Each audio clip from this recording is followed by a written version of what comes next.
একটা শাখার মিনিমাম 3টা কাজ নিয়মিত করতে হয়। 1 নম্বর সাধারণ সভা বা মাসিক নির্বাহী সভা, 2 নম্বর প্রশিক্ষণ সভা, 3 নম্বর পাঠচক্র। 1 নম্বর হচ্ছে তাহজিবে নফস বা ব্যক্তি গঠন। এটা একটু লেখেন, তাহজিবে নফস বা ব্যক্তি গঠন। أما بعد فأعوذ بالله من الشيطان الرجيم بسم الله الرحمن الرحيم وعلى الله الذين آمنوا منكم وعملوا الصالحات ليستخلفنهم في الأرض। ভারতীয় উপমহাদেশের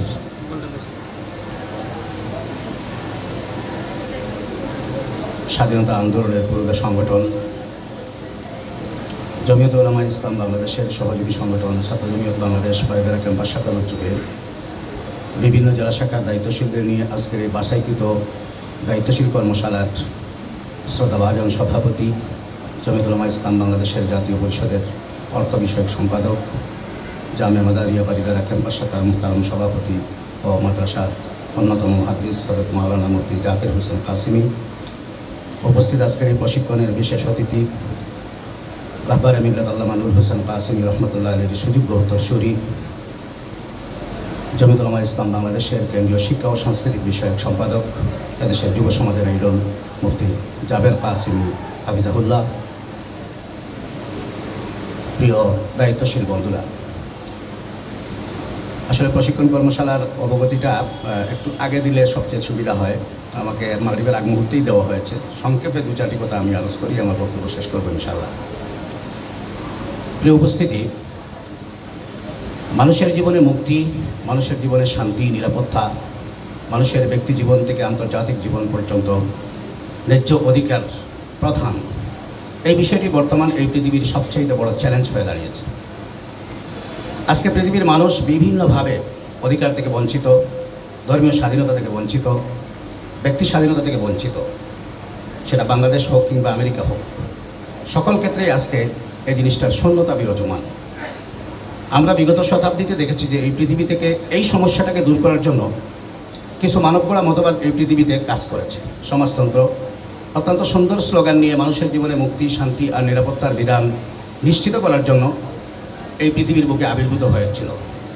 চীন, রাশিয়া এবং পূর্ব এশিয়ার অনেক দেশেই তার প্রতিফলনও ঘটেছিল, কিন্তু সোভিয়েত ইউনিয়ন দ্বিখণ্ডিত হওয়ার সাথে সাথে সেই সমাজতন্ত্র পৃথিবীর বুক থেকে বিদায় নিয়েছে। খেটে খাওয়া মেহনতি মানুষের মুখে হাসি ফোটানো তাদের পক্ষে সম্ভব হয়নি। বঞ্চিত মজলুম মানুষদেরকে তাদের কাঙ্ক্ষিত ঠিকানায় পৌঁছে দেওয়া তাদের পক্ষে সম্ভব হয়নি। মানুষের জীবনে মুক্তি, শান্তি এবং নিরাপত্তার গ্যারান্টি কোনো মানবগড়া মতবাদে কখনো হয়নি, হবেও না। মানুষের জীবনের মুক্তি, শান্তি, নিরাপত্তার গ্যারান্টি একমাত্র ইসলামে রয়েছে। খেলাফত আলা মিনহাজুন নবুয়ার আদলে ইসলামী অনুশাসন প্রতিষ্ঠিত না হওয়া পর্যন্ত মানুষের জীবনের মুক্তি, নিরাপত্তা, শান্তি, মানুষের ব্যক্তি অধিকার, ধর্মীয় অধিকার, স্বাধীনতা, রাজনৈতিক অধিকার, বাক স্বাধীনতা কোনো কিছুই নিশ্চিত হবে না। প্রিয় উপস্থিতি, আল্লাহর জমিনে তার নিজাম প্রতিষ্ঠা, আল্লাহর জমিনে তার দিন কায়েম, খেলাফত আলা মিনহাজুন নবুয়ার আদলে ইসলামী অনুশাসন প্রতিষ্ঠার জন্যই জমিয়তে উলামা ইসলাম বাংলাদেশ কাজ করে যাচ্ছে। ইতিপূর্বে আমাদের যুব জমিয়তের সম্মানিত প্রশিক্ষণ সম্পাদক যে মানহাজের কথা উল্লেখ করেছেন, তার কথার ধারাবাহিকতাই একতেই প্রতীয়মান হয় যে সশস্ত্র বিপ্লবের মাধ্যমে শেখুল হিন্দ রহমতুল্লাহ আলাইহি ভারত উপমহাদেশকে একটি ইসলামী রাষ্ট্রে পরিণত করার জন্য কিংবা তুর্কি খেলাফতের সাথে সম্পৃক্ত করার জন্য যে প্রয়াস তিনি চালিয়েছিলেন, পরবর্তীতে সেটা ব্যর্থ হওয়ার পর তিনি ভিন্ন একটা প্রক্রিয়া তিনি অবলম্বন করেছিলেন। সেটা হচ্ছে জনসম্পৃক্ততা তৈরি, সংগঠন গঠন করা এবং তার মাধ্যমে জনগণকে সম্পৃক্ত করে একটি সামাজিক বিপ্লব সাধন করা। সেই সামাজিক বিপ্লবের ধারাবাহিকতাই আমরা আজও পর্যন্ত টিকে রয়েছি, আজও পর্যন্ত আমরা কার্যক্রম চালিয়ে যাচ্ছি। প্রিয় ছাত্র ভাইরা, আপনারা মনে করতে পারেন যে বিংশ শতাব্দীর এই ক্লান্তিলগ্নে এসে এটা বিশাল চিন্তা এবং বিশাল চেতনাকে প্রতিষ্ঠিত করা আদৌ কি আমাদের পক্ষে সম্ভব হবে? অবশ্যই সম্ভব। কারণ আপনারা যদি ইতিহাস পর্যালোচনা করে দেখেন তাহলে দেখবেন যে পৃথিবীর পরিবর্তন, পৃথিবীতে যত পরিবর্তন হয়েছে সব পরিবর্তনগুলো এই যুব সমাজের মাধ্যমে হয়েছে, যুবকদের মাধ্যমে হয়েছে, ছাত্রদের মাধ্যমে হয়েছে। ছাত্ররা সিদ্ধান্ত নিয়েছে, সমাজ পরিবর্তন করে ফেলেছে। তাজদারে মদিনা জিগর গোসাই আমিনা রহমতে দুজাহান সৈয়দুল মুরসালিন খাতামুন নবিয়িন হযরত মুহাম্মদ রাসূলুল্লাহ সাল্লাল্লাহু আলাইহি ওয়াসাল্লাম বদরের প্রান্তরে যখন সাহাবায়ে কেরামদেরকে নিয়ে পরামর্শ করছিলেন, তখন আনসারদের মধ্য থেকে যিনি দাঁড়িয়েছিলেন হযরত সাদ ইবনে মুআয রাদিয়াল্লাহু তাআলা আনহু, তার বয়স ছিল মাত্র 24 বছর। তিনি দাঁড়িয়ে বলেছিলেন যে আল্লাহ রাসূল, আপনি যদি নির্দেশ প্রদান করেন তাহলে এই সাগরে জাপ দিতে, আমরা এই সাগরে জাপ দিতে প্রস্তুত রয়েছি। জিজ্ঞেস করবো না আপনাকে এই সাগরের তলদেশ কতটুকু দূরে রয়েছে? যেমনের শেষ প্রান্ত পর্যন্ত যুদ্ধ করতে যদি আপনি নির্দেশ প্রদান করেন, অবিরাম যুদ্ধ চালিয়ে যাব, জিজ্ঞেস করবো না কখন মাতৃভূমিতে ফিরে আসবো। মুহাজিরদের পক্ষ থেকে হযরত মিকদাদ রাদিয়াল্লাহু তাআলা যিনি দাঁড়িয়েছিলেন, তার বয়স ছিল মাত্র 24। তিনিও 24 বছরের যুবক ছিলেন। তিনি বলেছিলেন, হে আল্লাহর রাসূল, আমরা বনী ইসরাইলের মতো সে কথা বলবো না যে ইযহাব আনতা ওয়া রাব্বুকা ফাকাতিলা ইন্না হাহুনা কাঈদুন। আমরা আপনার ডান দিক থেকে যুদ্ধ করব, বাম দিক থেকে যুদ্ধ করব, সামন থেকে করব, পিছন থেকে করব। রাসূল সাল্লাল্লাহু আলাইহি ওয়াসাল্লাম বিভিন্ন রাষ্ট্রপ্রধানদের কাছে যে দূতগুলো প্রেরণ করেছিলেন, তাদের সকলের বয়স ছিল 18 থেকে 24-এর ভিতরে। আপনারা আরও জানেন যে হযরতে জাফর ইবনে আবি তালিব রাদিয়াল্লাহু তাআলা আনহু, যিনি এই আপনার সফরে গিয়েছিলেন ইয়েতে বলেন আবিসিনিয়ায়, সেখানে নাজ্জাশীর সাথে তিনি যে কথোপকথন করেছিলেন, তার বয়স ছিল মাত্র 27 বছর। 27 বছরের টকবকে যুবক তিনি ছিলেন। সেখানে অনেক মুরব্বী সাহাবায়ে কেরাম থাকার পরেও তাকে রাসূল সাল্লাল্লাহু আলাইহি ওয়াসাল্লাম আমির নিযুক্ত করেছিলেন এবং তার জ্বালাময়ী বক্তব্যের মাধ্যমে তিনি মুসলমানদের সফলতা এবং কুরাইশদের ব্যর্থতা নাজ্জাশীর কাছে প্রমাণ করতে সক্ষম হয়েছিলেন। আমরা দেখেছি হুজুর আকরাম সাল্লাল্লাহু আলাইহি ওয়াসাল্লাম যখন হুনাইনের যুদ্ধে গিয়েছিলেন, তখন মক্কার গভর্নর হিসাবে হযরতে উত্তাব ইবনে উসাইদ রাদিয়াল্লাহু তাআলা আনহুকে নির্বাচিত করেছিলেন। তার বয়স ছিল মাত্র 20 বছর। আমরা দেখেছি হযরতে উসামা ইবনে যায়েদ রাদিয়াল্লাহু তাআলা আনহু, আবু বকর এবং ওমর রাদিয়াল্লাহু তাআলা আনহুর মতো ব্যক্তি থাকা সত্ত্বেও ইয়ারমুকের যুদ্ধের সেনাপতি হিসেবে তাকে নির্বাচিত করেছিলেন। তার বয়স ছিল মাত্র 18 বছর। তাহলে রাসূল আকরাম সাল্লাল্লাহু আলাইহি ওয়াসাল্লামের জিন্দেগি পর্যালোচনা করলে দেখা যায় যে যুবকদেরকেই মহান রাসূল আকরাম সাল্লাল্লাহু আলাইহি ওয়াসাল্লাম নেতৃত্বের জন্য উপযুক্ত মনে করেছেন এবং নেতৃত্বের প্রতিটি পদে পদে যুবকদেরকেই তিনি সন্নিবেশিত করেছেন। শুধু তাই নয়, পরবর্তী যুগের ইতিহাসও যদি আমরা পর্যালোচনা করি, তাহলে সেখানেও আমরা দেখতে পাই যে হযরতে ওমর ইবনে আব্দুল আজিজ রাদিয়াল্লাহু রাহমাতুল্লাহ আলাইহির যুগে এই একটি বাহিনী এসেছিল ইরাক থেকে রাষ্ট্রীয় কথাবার্তা বলার জন্য। তখন একটা যুবক মাত্র 16 বছর বয়সের, সে কথা বলতে চাচ্ছিল। ওমর ইবনে আব্দুল আজিজ বলছিলেন যে তুমি কথা বলতেছো কেন? তোমার এখানে মুরব্বীরা আছে, মুরব্বীরা কথা বলবে। তখন তিনি বলেছিলেন যে হ্যাঁ ওমর ইবনে আব্দুল আজিজ, আপনার চেয়ে বয়স্ক এই শহরের মধ্যে আরও অনেক মানুষ রয়েছে, আপনার চেয়ে মুত্তাকি পরহেজগার আরও অনেক রয়েছে, কিন্তু আপনি আমিরুল মুমিনিন হয়েছেন। সুতরাং বয়স কোনো ফ্যাক্টর না, আমার মাঝে যোগ্যতা আছে, আমি কথা বলার মতো যোগ্যতা আমি রাখি, আমি যে বিষয় নিয়ে এসেছি সে বিষয়ে আমার সাথীদের চেয়ে আমি ভালো বলতে পারবো। তখন ওমর ইবনে আব্দুল আজিজ তাকে বলেছিলেন, আসো তুমি সামনে এবং কথা বলো। হযরত ইয়াহিয়া ইবনে মুঈন, অত্যন্ত প্রখ্যাত তাবী, আপনারা যারা হাদিসের কিতাব পড়েছেন জানেন, তিনি বর্ণনা করতেছেন যে আহমদ ইবনে হাম্বল রাদিয়াল্লাহু রাহমাতুল্লাহ আলাইহিকে আমি দেখলাম যে ইমাম শাফি রহমতুল্লাহ আলাইহির পিছনে, তার গোড়ার পিছন দিয়ে দৌড়িতেছেন হাদিস শেখার জন্য। আমি তাকে জিজ্ঞেস করলাম যে আহমদ ইবনে হাম্বল, তুমি এই সুফিয়ান সৌরির মতো একজন বিখ্যাত মুহাদ্দিসের কাছে হাদিস শিক্ষা বাদ দিয়ে তুমি এই যুবকের পিছনে দৌড়ছো কেন? তখন তিনি বলেছিলেন যে এই যুবকের মধ্যে যে সম্পদ রয়েছে তা যদি আপনি জানতে পারতেন, তাহলে আপনিও তার অপর পাশে, আমার অপর পাশে দিয়ে দৌড়ে তার কাছ থেকে হাদিস সংগ্রহ করতেন। তাহলে যুব সমাজের হযরতে ইমাম শাফি রহমতুল্লাহ আলাইহি মাত্র 18 বছর বয়সেই মুক্তদা হয়ে গিয়েছিলেন, জাতির রাহবার হয়ে গিয়েছিলেন। সুতরাং সমাজ পরিবর্তনের জন্য, আমি এই কথাগুলো এই জন্যই বললাম যে সমাজ পরিবর্তনের জন্য বয়স কোনো ফ্যাক্টর নয়। সমাজ পরিবর্তনের জন্য খুব বড় বুজুর্গ হতে হবে ব্যাপারটা এমন নয়। যুবকরা যদি সিদ্ধান্ত নিতে পারে তাহলে একটা সমাজ পরিবর্তন করতে পারে। যুবকদের মধ্যে সেই সাহস, শক্তি এবং সামর্থ্য রয়েছে, তাদের মধ্যে যে শৌর্যবীর্য রয়েছে, সেই শৌর্যবীর্য পরবর্তী সময়ে আর টিকে থাকে না। মানুষের পার্থিব জীবনে, মানুষের বাস্তবিক জীবনে নানাবিধ উপসর্গ তার জীবনের সাথে সম্পৃক্ত হয়, যার কারণে মানুষ বুকবাদী মানসিকতায় লিপ্ত হয়, পারিবারিক, সামাজিক, প্রতিষ্ঠিত হওয়া ইত্যাদি ইত্যাদি বিভিন্ন নানা ধরনের বিষয় তার সাথে সম্পৃক্ত হওয়ার কারণে দিনের প্রকৃত কাজ করা তাদের পক্ষে ততটুকু সম্ভব হয় না যতটুকু একজন যুবক, একজন ছাত্রের পক্ষে সম্ভব হয়। প্রিয় ছাত্র ভাইরা, যদি আপনারা সিদ্ধান্ত নিতে পারেন এই বাংলাদেশকে পরিবর্তন করার, আপনারা বিভিন্ন জেলা থেকে এসেছেন, বিভিন্ন জেলার আপনারা বাসিন্দা, আপনারা আপনাদের জেলায় যদি সংগঠনকে সুসংগঠিত করতে পারেন, সংগঠনকে সুসংগঠিত করার জন্য প্রথম কাজ যেটা হচ্ছে সেটা হচ্ছে আপনাকে সম্পর্ক গড়ে তুলতে হবে। আপনি যদি বাড়িতে গিয়ে কারোর সাথে কথা না বলেন, শুধু মসজিদে যান আর তিলাওয়াত করেন, তাহলে হবে না। আপনি বাড়িতে গেলে আপনার প্রতিবেশীদের সাথে কথা বলবেন, মসজিদে গেলে মুরব্বীদের সাথে কথা বলবেন, ছাত্র সমাজের সাথে কথা বলবেন, হাসি মুখে কথা বলবেন এবং তাদেরকে সংগঠিত করার চেষ্টা করবেন। আপনার মিশন এবং মিশনের দাওয়াত তাদের কাছে পৌঁছানোর চেষ্টা করবেন।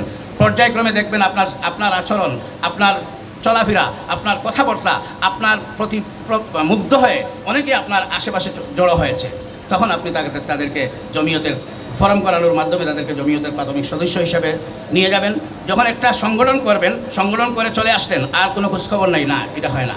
প্রতি মাসে একটা মিটিং করতে হবে। মিটিংয়ে যে এজেন্ডাগুলো থাকবে, প্রথমেই হবে কোরআনে পাকের তেলাওয়াত, দ্বিতীয় এজেন্ডা হবে পারস্পরিক পরিচিতি, তৃতীয় এজেন্ডা হবে বিষয়ভিত্তিক বক্তব্য, চতুর্থ এজেন্ডা হবে কার্যক্রমের খোঁজখবর।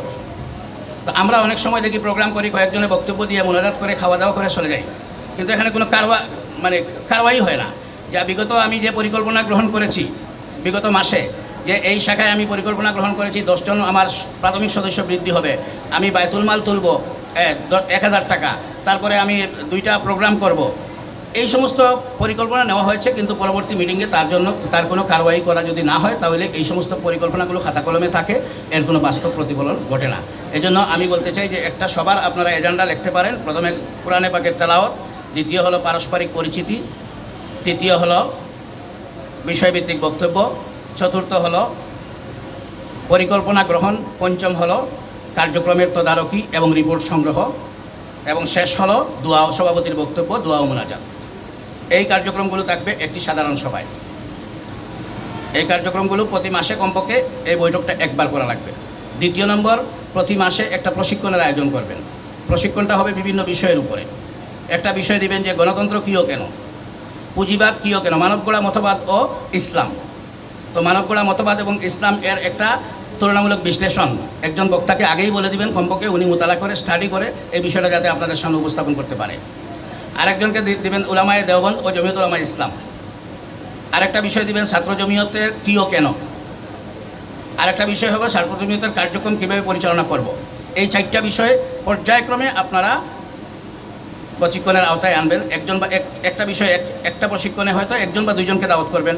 30 জন 40 জন প্রশিক্ষককে দাওয়াত দিয়ে 2 মিনিট 3 মিনিট করে দিলে ওরা হাওয়াই কিছু বক্তব্য দিয়ে চলে যাবে, কারণ বিষয়বস্তু বলতে পারবে না। একজন প্রশিক্ষক কমপক্ষে আধা ঘন্টা যাতে কথা বলতে পারে, বিষয়ভিত্তিক কথা বলতে পারে, আপনারা নোট করতে পারেন। এই ধরনের প্রশিক্ষণের আয়োজন হলো ফলপ্রসূ, এবং এতে দ্বারা জনশক্তি তৈরি হয়, মানুষের নেতৃত্বের গুণ বৃদ্ধি পায়। এরপরে আপনারা আরেকটা হলো পাঠচক্র। ছাত্র জমিয়ত বাংলাদেশের গঠনতন্ত্র আছে, একটা পরিচিতি বই আছে এবং একটা পরিচিতি বুকলেট আছে, আরও মনে হয় প্রকাশনা আপাতত না, এই 3টা প্রকাশনা আছে। এই 3টা প্রকাশনা যাতে সবার টুটস্থ থাকে, গঠনতন্ত্রটা যাতে সবাই মুখস্থ করতে, কারণে পাঠচক্রের আয়োজন করতে হবে। 10 জন মিলে একটা পাঠচক্র, যে গঠনতন্ত্রের প্রথমে মোতালা করে সবাই আসবে, তারপরে বসে একজন আরেকজন জিজ্ঞেস করে, তাকরারের মতো এই কার্যক্রমগুলো করা।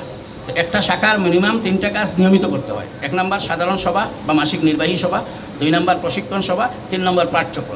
যদি এই কার্যক্রমগুলো ধারাবাহিকভাবে আমরা করতে পারি তাহলে জনশক্তির মধ্যে জ্ঞানের পরিধি বৃদ্ধি পাবে, পাশাপাশি সংগঠন সম্পর্কে তার জানার পরিধি লাভ হবে এবং আরেকজনকে দাওয়াত দিতে সে আগ্রহী হবে। তো আমি আশা করি আপনাদেরকে এই বিষয়টা বোঝানো সম্ভবপর হয়েছে। এখন আমি যেটা সবসময় দায়িত্বশীলদেরকে জিজ্ঞেস করি সেটা হলো যে 5 দফা কর্মসূচি ছাত্র জমিয়তের, এটা কি আপনাদের সকলে জানা আছে? একজন ভাই দাঁড়িয়ে 5টা কর্মসূচি বলেন তো দেখি।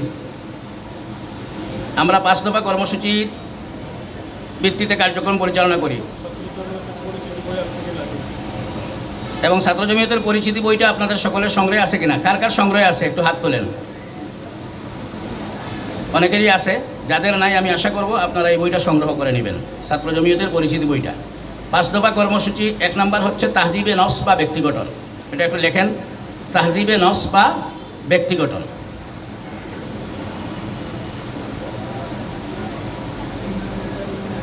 2 নম্বর হুসনে খলক বা উত্তম চরিত্র মাধুরী।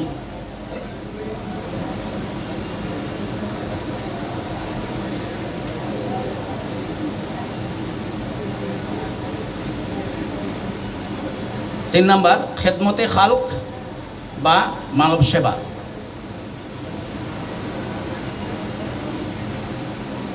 4 নম্বর তানজিম বা সংগঠন।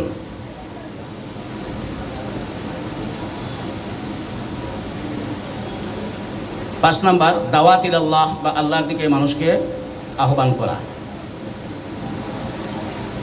তো আলহামদুলিল্লাহ আমাদের আজকের এই প্রশিক্ষণের প্রধান অতিথি জমিয়তুল উলামা ইসলাম বাংলাদেশের অন্যতম যুগ্ম মহাসচিব, জামিয়া মাদানিয়া বারিদারার সুনামধন্য মুহতামিম ও শেখুল হাদিস মাওলানা মুফতি মনির হোসেন কাসিমি দামাত বারকাতুহুম সম্ভবত আমাদের মঞ্চের দিকে আসছেন। আমি সকলকে ছাত্র জমিয়ত বাংলাদেশের এই 5 দফা কর্মসূচি টুটস্থ করা এবং সেই আলোকেই সংগঠন পরিচালনা করার জন্য আহ্বান জানিয়ে আমি আমার কথা এখানে শেষ করছি। নাসরুম মিনাল্লাহ ওয়া ফাতহুন কারীব ওয়া বাশশিরিল মুমিনিন।